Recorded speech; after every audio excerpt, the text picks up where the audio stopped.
Hello बच्चों, let's read the question. A compound formed by elements x and y crystallizes in the cubic structure where x is at the corner of a cube and y is at the space center.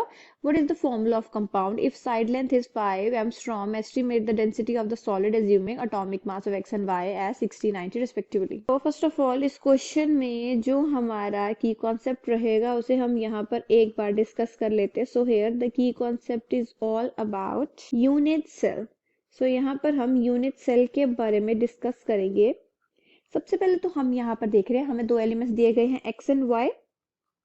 सबसे पहले तो हम यहाँ पर calculate करेंगे हमारा effective number of x atoms. So x atoms यहाँ पर हम कैलकुलेट कर लेते हैं. वो हमारे पास क्या आ जाएंगे?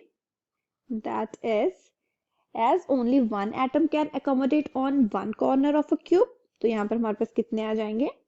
That is 1/8 into 8. हमारे पास यहाँ आंसर क्या आ जाएगा? That is 1. अब हम यहाँ पर कैलकुलेट कर लेते हैं हमारा effective number of y atom. ये हमारे पास कितने आने वाले हैं यहाँ पर? As 2 atoms can accommodate on one face of a cube. तो ये आ जाएंगे हमारे पास that is half into 6. मतलब कि यहाँ आंसर आ रहा है हमारे पास 3.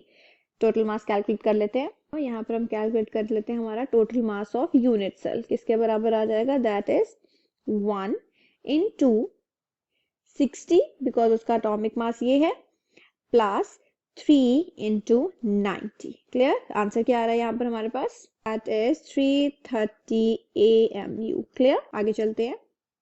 सो इसको हम कुछ इस तरीके से भी लिख सकते हैं. That is 330 divided by 6 into 10 की पावर 23. ये आ जाता है हमारे पास एवोगाड्रोस नंबर. इस क्वेश्चन में हम यहाँ पर हमारा एज लेंथ लेने वाले हैं उस क्यूब की एज ए. क्वेश्चन में गिवन है ए क्या आ जाएगा? 5 एंगस्ट्रॉम. मतलब कि यहाँ पर हम इसे सेंटीमीटर्स में लिखेंगे. That is 5 into 10 to the power of -8 centimetre. सबसे पहले हम यहाँ पर कैलकुलेट कर लेते हैं वॉल्यूम ऑफ यूनिट सेल जो कि होते हैं ए क्यूब. ए क्यूब मतलब कि 5 into 10 to the power of -8 का whole cube. Clear? Density calculate कर लेते हैं. डेंसिटी क्या होती है? Mass upon volume. मास हमने क्या लिखा था? That is 330 divided by 6 into 10 to the power of 23 divided by volume क्या थी? That is 5 into 10 to the power of -8 का whole cube. Final answer here is 4.383 grams per centimetre cube. Clear? ये आ चुकी है हमारे पास हमारी डेंसिटी. एंड फॉर्मूला क्या था हमारे पास? That is XY3. Clear? I hope you understood the problem well. All the best.